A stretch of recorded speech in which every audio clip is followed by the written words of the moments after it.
instill in them.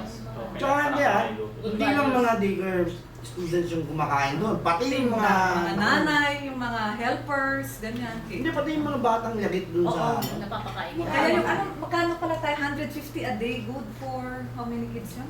Hindi, 20 kids? ano. Ang 20 maganda kids, na kasama pa yung ano mga eh, teachers ha? may value formation din 150 na ano pesos.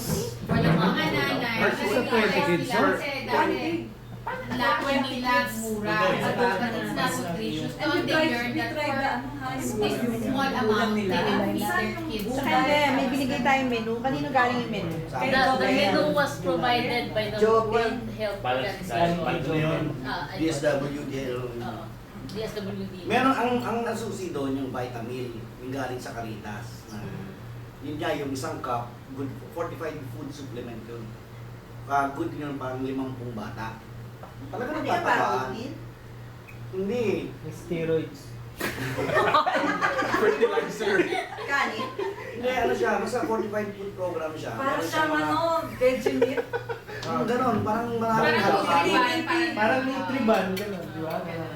45. Ngayon, yun yung naka-develop doon. Kasi kahit pa lugaw yun, kahit noodles, kahit ano, basta meron nun, talagang katabayan mo. Parang ano siya, parang fortifier Sa food. Parang add-on. Yun yung nakakamaganda ron. Tatak- At saka yung participation ng community. Hindi mo na ngayon makukuha yan kasi nasa Pao Catholic na. Ang gagawin ng mga na, ihahatid lang, uuwi na. Diba? Yun ang problema natin. Kasi alam kayo magtuturo. Wala It's not mahirap. It should be Daily yan, difficult. daily. Hindi realistic yun. So kaya nga, Tapos yung maglilinis ng pinagkainan, tuturuan mo yung mga bata gumamit ng sabon, maghuhugas ng kamay, magtututbrush. Oo, Gugupit ang kuko. Tuturuan mo lahat Mga yun. hygiene, ano. May values formation na gusto ko yan. na component. Hindi tayo. Hindi tayo gumagawa. It's the program, no? Parents. Yung parents na nang gumagawa. Hindi na. naman. Nag-spot checking si Kuwing at saka si Marley. Ginagawa ni Corinne, bigay na ba for 3 days sa pagkain. Mamamalengke na yun. Araw-araw mamamalengke.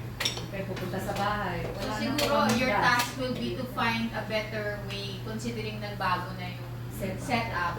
If you still want to continue it, paano nyo gagawin with the 150 Gawin kids? na inyong daycare na. Baka naman pwedeng yung ano lang, yung add-on lang. Pwede rin, no? Yung ano No, na yun. kasi Yung- ang kinagandahan sa area nila, yung mga parents doon ay mga magtitinda rin. So, Hindi, di ba? oo. Yung daycare, may community kitchen doon. So, nag-fund tayo ng community kitchen. Sa akin yung pagkain. Yun yung nawala ngayong nasa Sa Pao. Taco. Pwede yung gagawin mo, pag in-organize mo, pupunta doon, doon mo luluto. Oh, lapit lang. Nadali nila yung Or pagkain. pwede ba isama yun sa milk? Alin?